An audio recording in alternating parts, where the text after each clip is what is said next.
Bezpečnosť. Jozef a Marcel sú stavitelia. Obom môže na stavbu prísť kontrola z úradu, ale nie obaja sú na ňu dobre nachystaní. Marcel eviduje dokumenty papierovo a nemá v nich zrovna poriadok. Nezostáva mu než dúfať, že ich všetky nájde. Jozef sa zbytočne nestresuje. Všetky dokumenty, ktoré by kontrola mohla chcieť, má vždy pripravené v staváriu.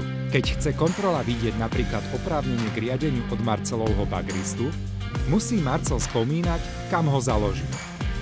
Za to Jozefovi chlapci majú v mobile aplikáciu Stavario, ktorej majú uložené všetky svoje oprávnenia a ďalšie dokumenty.